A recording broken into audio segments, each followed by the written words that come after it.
Okay. Good morning, Rob. Thanks. Go on. Thank you for joining us on Munch&Learn, and we're going to have a bit of a chat through insurance this morning and what you need to know in terms of your company and having the right insurance in place.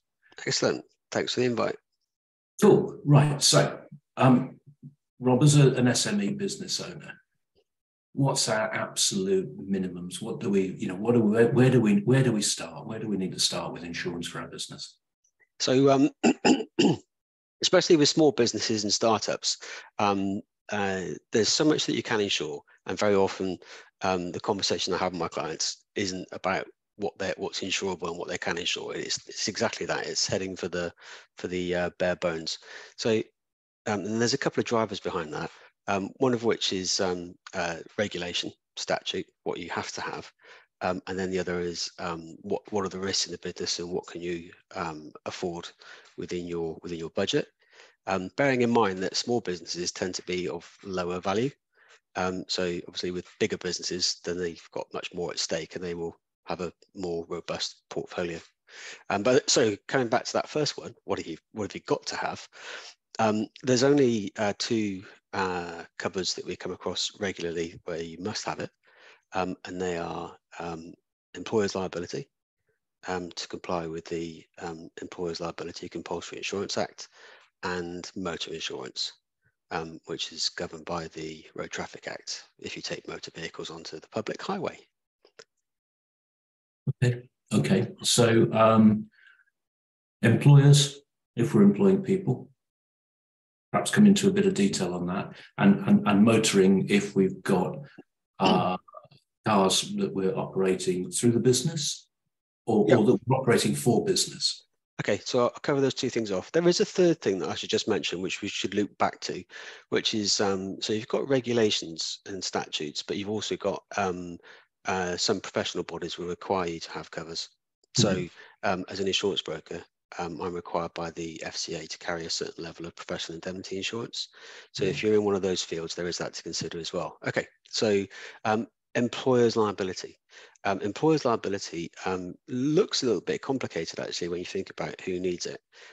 So who doesn't need it? Well, a self-employed person with no employees, a limited company with one director.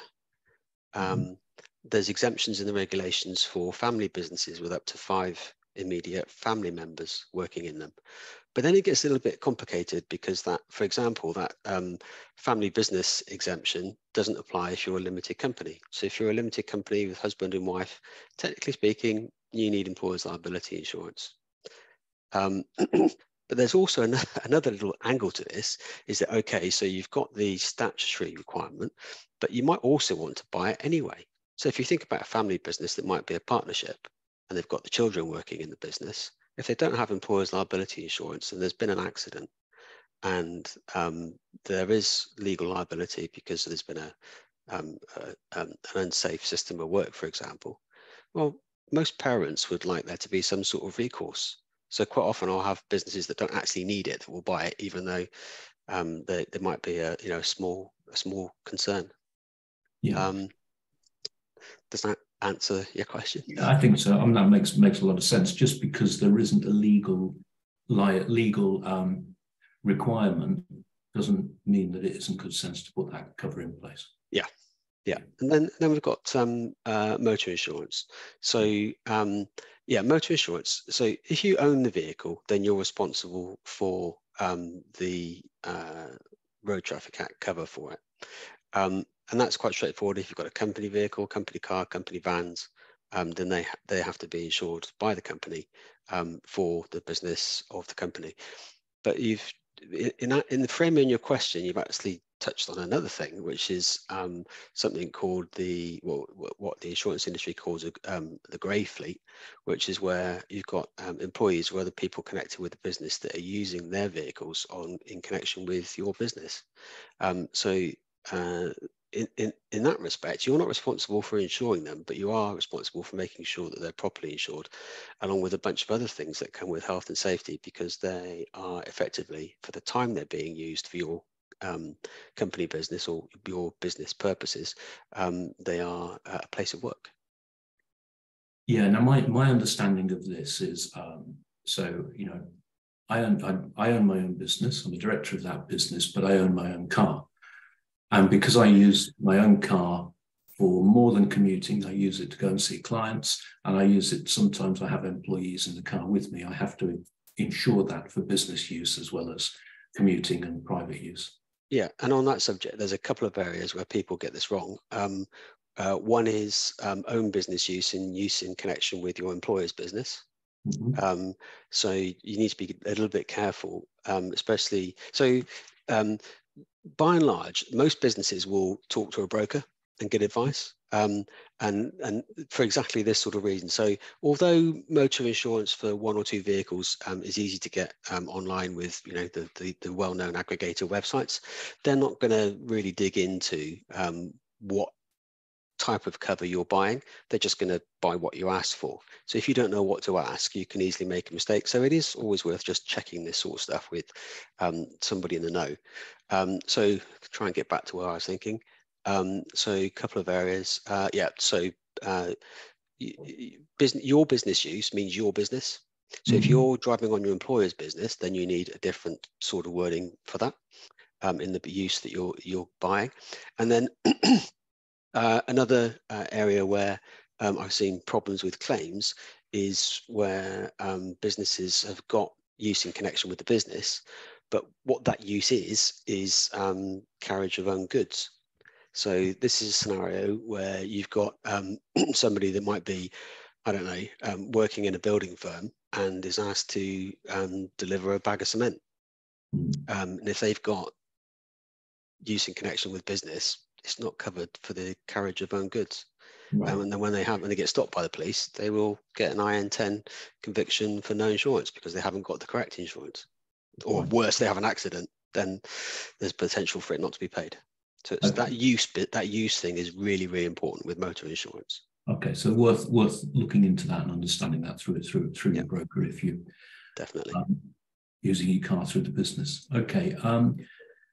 Okay, let's move on then. What about public liability insurance? Because certainly when I started this business, first thing I was thinking about is, okay, let's put some public liability insurance in place. Okay, let's just frame the conversation around liability in different types. So there's three that we can clump together quite easily, which is in public liability, employer's liability, and products liability. They're all actually really generally, in the broadest terms, they're really simple contracts, and they have an operative clause that looks very similar. And the trigger for the cover to work is legal liability for bodily injury or property damage. And then the differences between them are employer's liability is the person that's able to claim as an employee. Public liability is anybody else. And products liability is where that bodily injury or property damage arises in connection with goods supplied by the business. So as soon as you're trading, public liability is going to be after the statutory covers the thing that I'm going to be suggesting straight off that you should be having. Depending on what you're doing, it's actually not a very expensive cover. If you're in a clerical, sedentary, professional, advisory type role, then and there's one or two people in the business, it's less than £100. It's a no-brainer. Because I mean, I was talking to somebody recently that was saying, well, why would I want this? And the person that was asking me the question was doing a presentation on that day, and they'd set their laptop up with a 6-foot cable trailing across a place where people were walking to and from.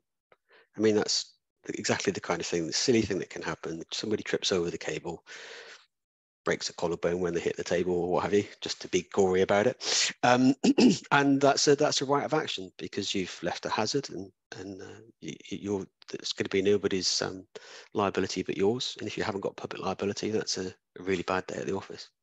Right. Okay. Cool. That's a really simple way of explaining that. Okay. And then product liability, you put in that group as well. Yeah, so bodily injury, property damage being the trigger. insurance is brilliant because I can go off and talk about this for literally days. But the things that spring into my mind with products liability, one of the first things that I point out to people is to say it's not product recall. That's a completely different thing. So this is your legal liability for bodily injury or property damage from the goods that you've supplied.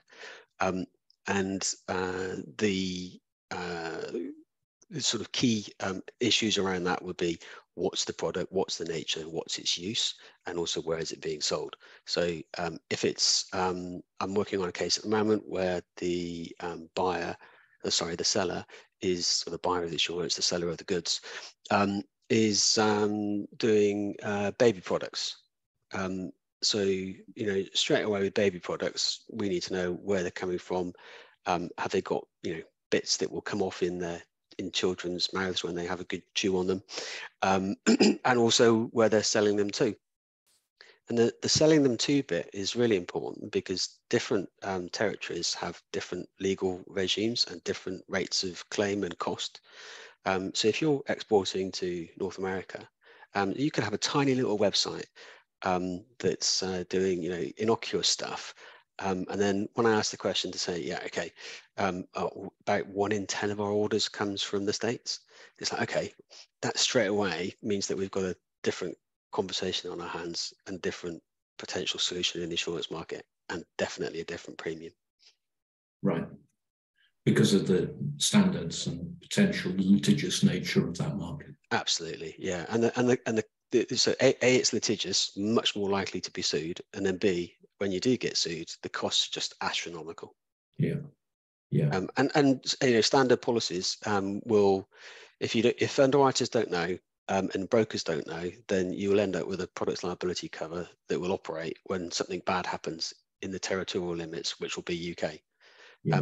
So you'd want, if you're going to the USA, you'd want worldwide, including USA. Yeah, yeah. Okay, cool.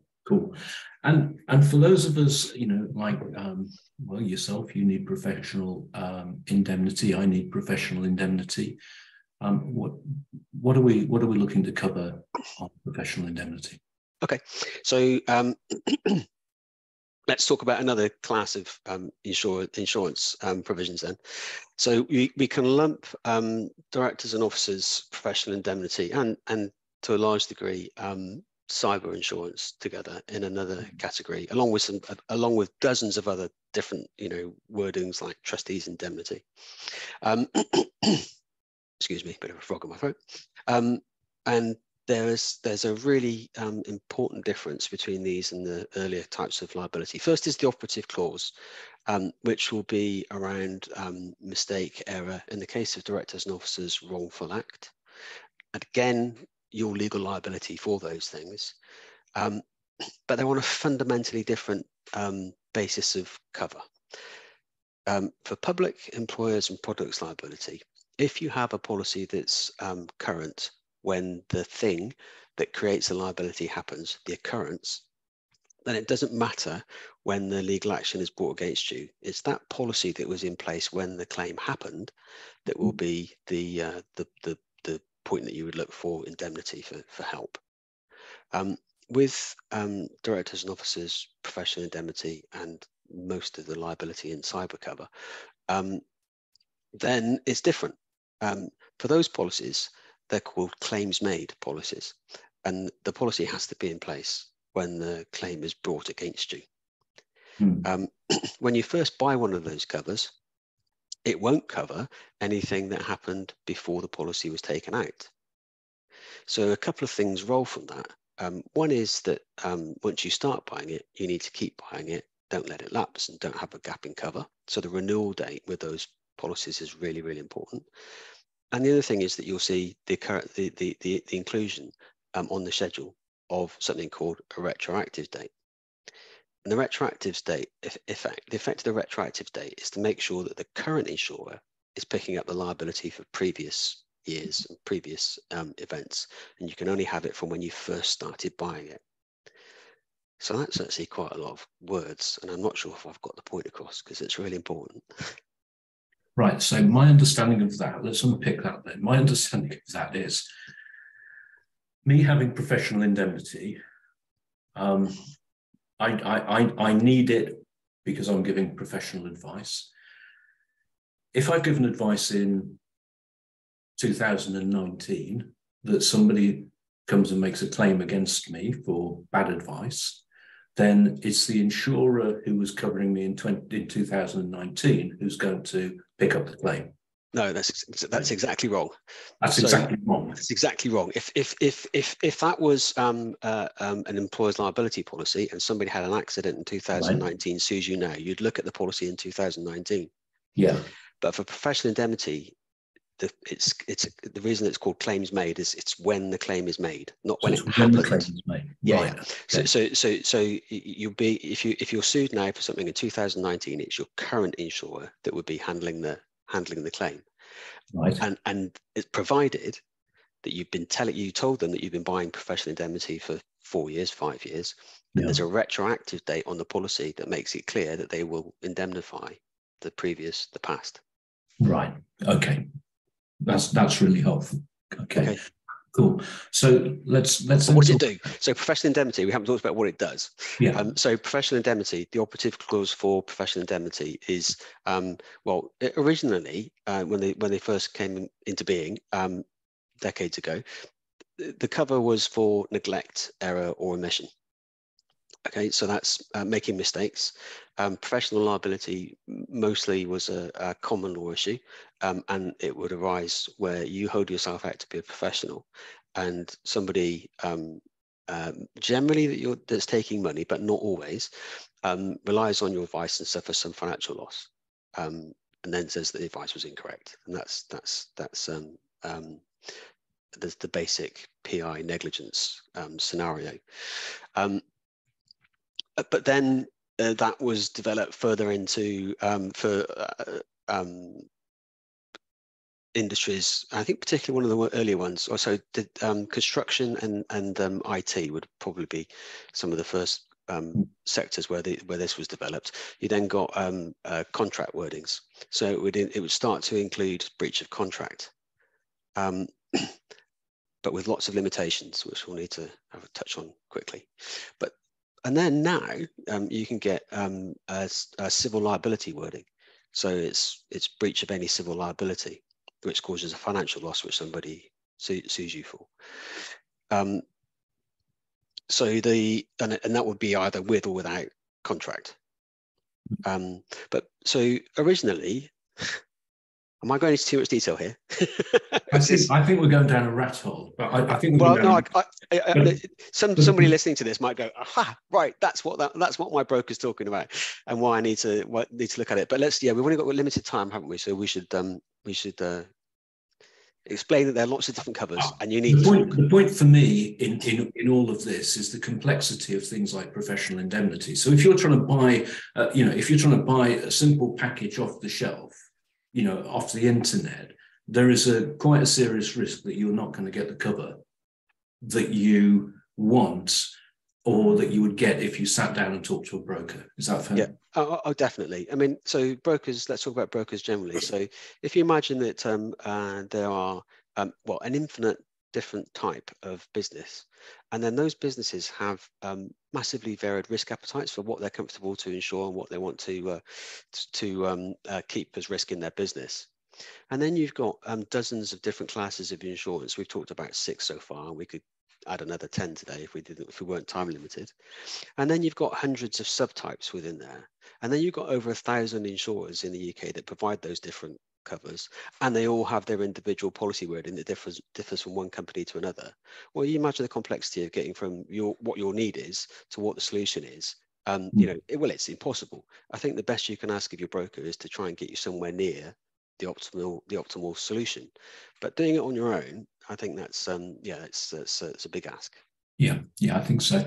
So tell me a little bit about cyber, because I hear a little bit with some of my clients around cyber insurance, but I'm thinking about data protection, thinking about my own CRM and things like that. Where do I need cyber cover? Okay, so I mean there aren't many businesses now that I wouldn't talk to about cyber insurance. In fact, I don't think there are any, because everybody's got a phone, everybody uses a laptop, everybody's got some sort of data issue. So they are they're really complicated contracts actually, because they've got, we talked about the operative clauses on these, public liability, employers liability. Really simple. It does one thing and it's got one operative clause. If you look at a cyber contract, it can have 20 sections of cover, and they all have their individual triggers, and they all do different things.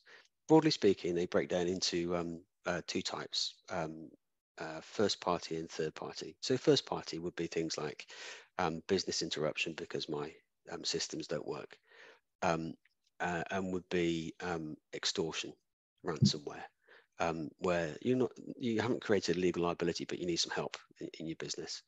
And then the third party will be the liability things, and that's going to be around data loss, libel. If you've got a website that's posted inappropriate material, you can have a legal action against you there. So those are the two different sort of pillars, but they are, so very complicated contracts, do lots of different things, lots of different functions, and it's definitely a case again where I've been talking to a business recently, and it's a fairly simple wholesale and retail business, and we've spent, I don't know, 2-3 hours just understanding what it is they're worried about and what the risks are and what I need to then do with the cyber protection that we put in place.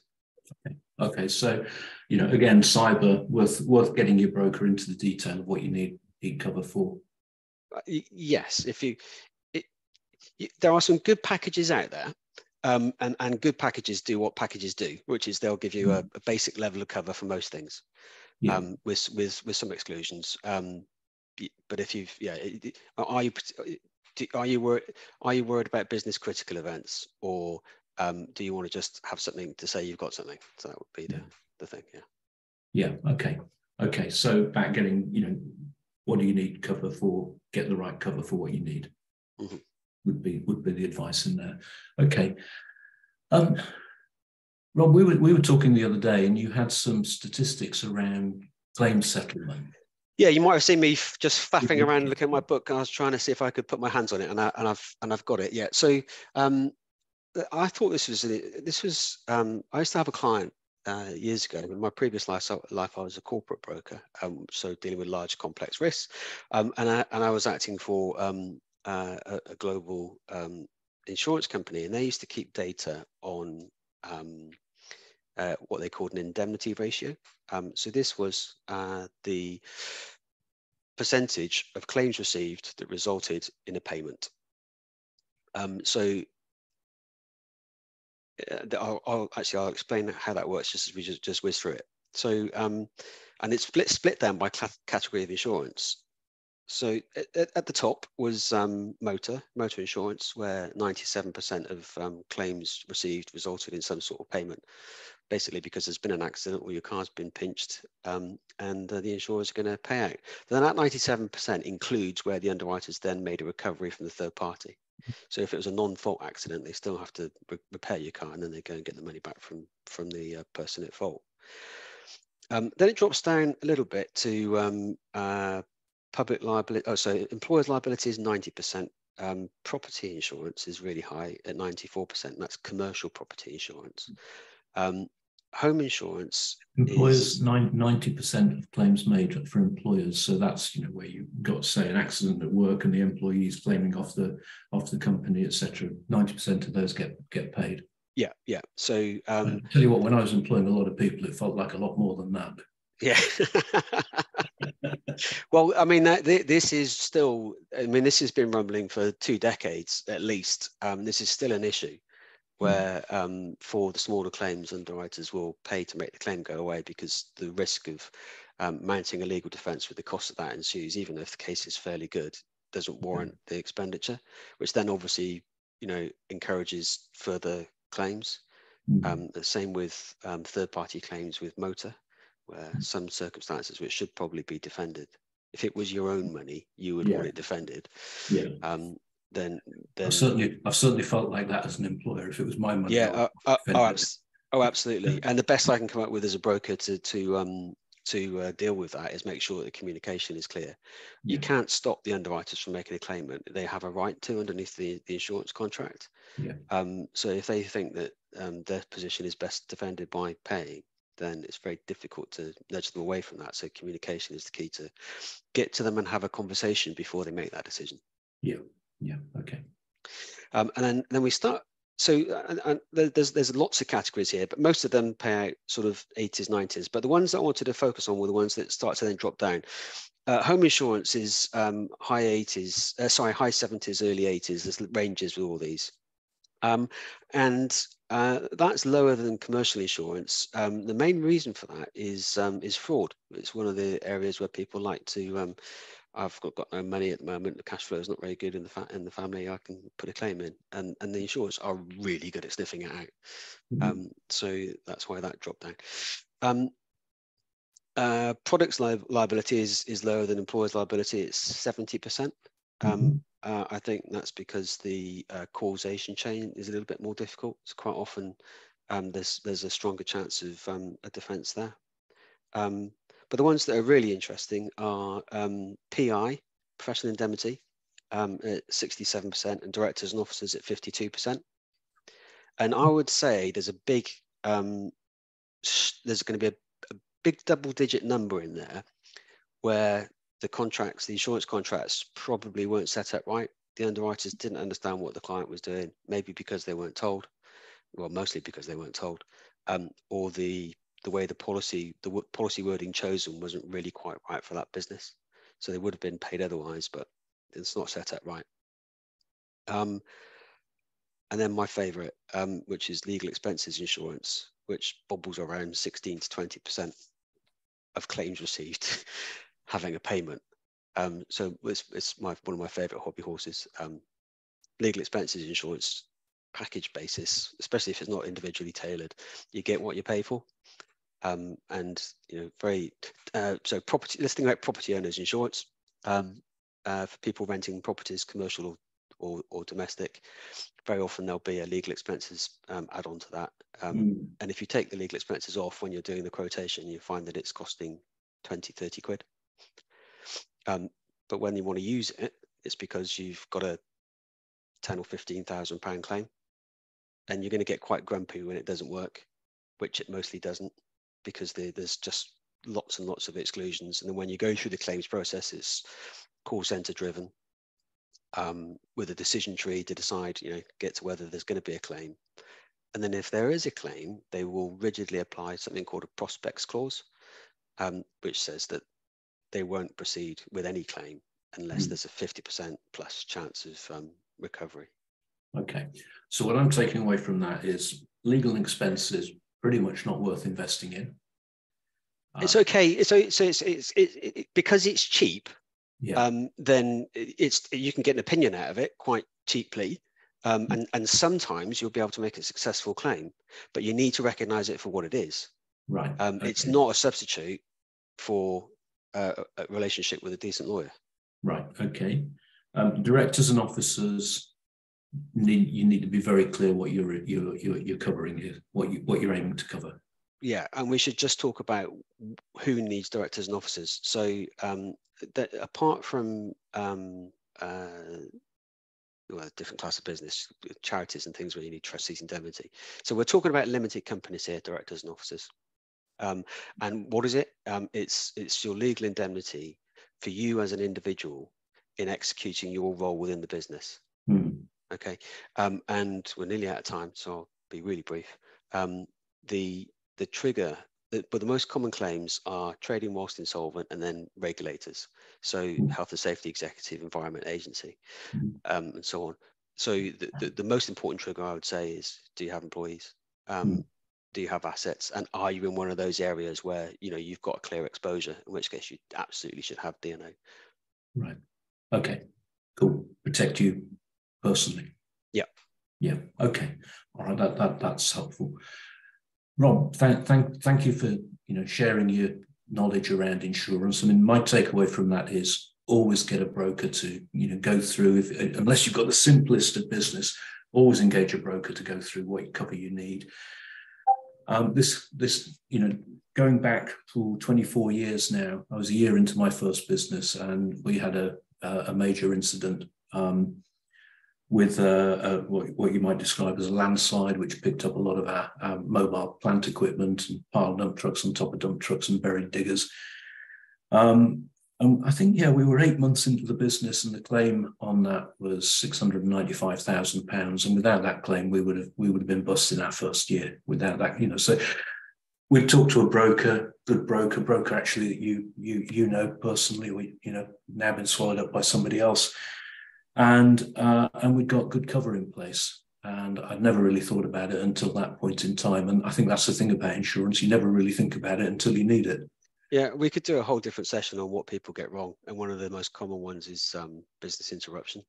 And that sounds like a scenario where getting that business interruption, that loss of revenue cover or loss of gross profit in your case for mining operation, would have been absolutely critical.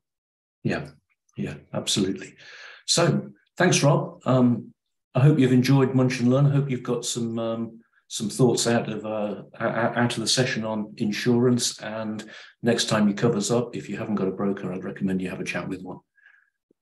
So that's it from us on insurance for Munch and Learn. Thank you very much. Cheers, everybody.